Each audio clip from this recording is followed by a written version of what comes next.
quiz talks by Win, and we'll talk about streams and clumps. Thank you. So I'll be talking about work done by a cast of usual suspects, but much of the work has been done by Guchel Mayong, who is a graduate student at the Institute of Astronomy, and towards the end, where I talk about dark matter, a lot of the work has been done by Kieran O'Hare, who is an old graduate student of Nottingham University.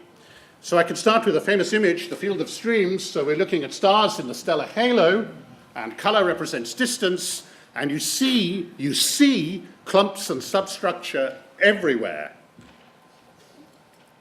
But that's remarkable, because this data has been projected through velocity space, and we're looking simply at positions and distances. Streams remain kinematically cold and identifiable as substructure in phase space, that is, position and velocity space, long, long after they've ceased to be recognizable in star counts against the stellar background of the galaxy. And cold dark matter theories suggest that there should be hundreds of partially phased mixed structures in the inner halo. Gaia is really the first instrument that can find them. So when you look at a map like this, then when you envisage phase space, you should envisage finding hundreds upon hundreds of partially phased mixed substructures in the inner halo. So let's see what we can do. This is a plot of stars from Gaia cross-matched with Sloan, the Sloan spectroscopic surveys. So we're now looking at stars in a seven-dimensional space, positions, velocities, and metallicities.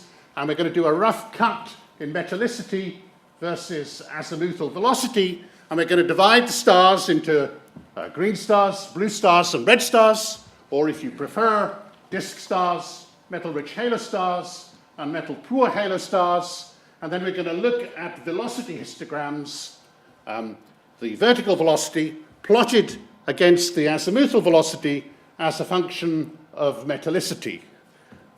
Let's look at those plots in a bit more detail. And so what you immediately see is that the disk stars are rotating at about 200 kilometers a second, and the distribution of velocities looks reasonably smooth. But as you go to the metal-rich and the metal-poor halo, there's obvious substructure. You can pick it out by eye. Look here, there's a bauble hanging down like a bauble from a Christmas tree at the underside of the distribution. So for sure, some of this substructure is real because you can just see it. We obviously want an algorithm to extract this substructure. So there are a number of things that you can do, but a simple thing is to build a smooth background model from a whole bunch of Gaussians, a Gaussian mixture model, and then measure the local density of any star using a nearest neighbor search and compare it to the smooth background model, assessing the significance via a formula such as measured number minus expected number over Poisson uncertainty. So this is what we see here. We see the data in principal velocity planes, the blue representing the Gaussians. Here is the smooth model, and here the residuals. So the residuals are shown again. They're now color-coded, and you can see where the residuals lie in the plane of velocity space. So it's already very reassuring that some of these substructures, which have now been extracted via an algorithm, correspond to substructure that we could see by eye. Let's look at a few of them. Let's look at the red splotch. Let's see what it looks like, plotting it up in configuration space. Remember, I haven't used any information about configuration space or metallicity. So here are the stars in the red splodge. You're seeing three different projections of them in galactic XYZ. There's a model bulge and a model galactic plane represented by a sheet just to orient yourself in the galaxy. But this is tremendously reassuring that the algorithm works because the stars nicely line up in a stream, and even better, the velocities of the stars lie along the stream. And by matching to substructure in numerical simulations, you can get a rough estimate of what this object once was, It once was something with a starting mass of about 5 times 10 to the 9 solar masses, and it fell in roughly about 11 gigayears ago with an eccentricity of 0.5. And of course, this is very rough. There are a number of models close in parameter space, so you can trade off a higher initial mass with a later infall time and still get the object to come right in to the solar neighborhood. Let's look at another splotch. This time, let's look at the dark blue splotch. Here it is. So here, we're looking in galactic X and galactic Y, and the footprint is shown in dark gray. Remember, it's Gaia cross-matched with Sloan, and we're showing the stars in the splotch in blue, and the sun in orange. And you can see that these stars are striking the sun slap in the face. They're actually counter-rotating with a velocity of the order of 300 kilometers a second, so the relative velocity between these stars and the sun is very large. And of course that's interesting because this stream was once a dwarf galaxy, and therefore it will have some dark matter associated with it, and therefore this has implications for direct detection experiments of dark matter.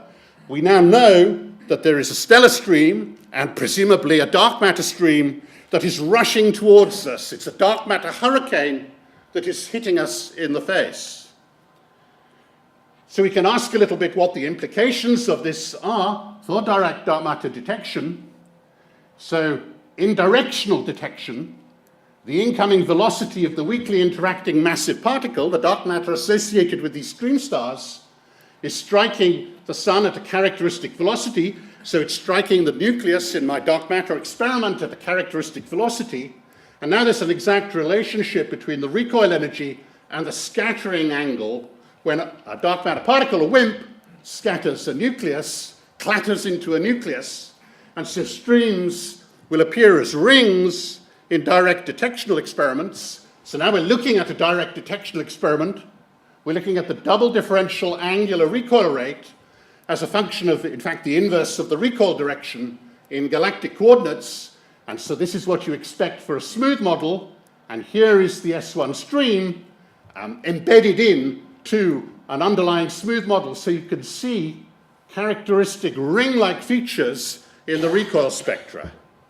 And similarly, if the dark matter particle is an axion, then for axions in a strong magnetic field, the axion converts its kinetic energy to a photon, and the frequency of the photon leads you to read off the velocity distribution of the dark matter particle. So this is the velocity distribution of the dark matter at the solar neighborhood. We see the halo, and here is the prominent S1 stream. So let me come to some conclusions. One of the science goals, one of the big drivers of the Gaia mission was to establish the accretion history of the Milky Way galaxy. And it's clear already from the work that has been done on DR2 that Gaia will be able to achieve this. We will be able to map out the lumps, the clumps, the substructures in the stellar halo and the stellar disk for sure, and probably also the bulge. And so we will be able to build up an accretion history for the Milky Way galaxy, which can be matched against simulations. For sure, we can do this over the next 5 or so years. It's a big project. I think more exciting still, and more ambitiously still, it's interesting to think as to what Gaia could tell us to elucidate the nature of the dark matter. And I've given an example here in this talk. I think there are other examples that you could give. But you can imagine that there would be unambiguous signatures expected in some of the laboratory experiments if there is indeed dark matter associated with streams and clumps. Often in a dark matter experiment, you wonder whether the detection will be convincing. But I actually would be convinced. I would be convinced if they could see dark matter associated with some of the stellar streams that we see in Gaia.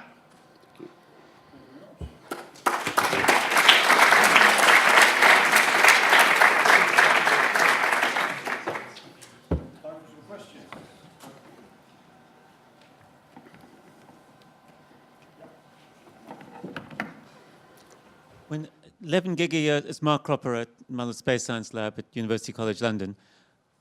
How do you, 11 gig years is a long time ago, and the Milky Way was a very different place. How do you take that into account? So, of course, that's a very good question, and these were done with fairly simple simulations. But in practice, what you have for such streams is, of course, you have a distribution of velocities in 3 dimensions, and so you can build up libraries of substructure and then try and match the positions and velocities of the stream stars. So that's what we tried to do. And I think you can criticize the simulation we did. It was quite a simple-minded one, but it's more, I think, suggesting what the future could hold. There's absolutely no reason why we couldn't build up large libraries, numerical libraries of substructure in all manner of dark matter cosmologies, and then go and try and match in detail the substructures that we see, the positions, the velocities, the metallicities of these substructures in Gaia. Yeah, sure. We're just at the beginning, really. I think it's kind of, the reason why I mentioned it is it's the first calculation that went through all the steps from data to an inference about the thing that fell in, when it fell in, and what its mass was. And that's really what we want out of Gaia.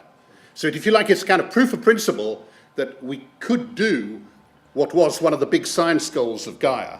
I think that is eminently achievable. It's a lot of work, obviously, and I think it'll be 4 or 5 years' work for many groups around the world, but I think it can be done.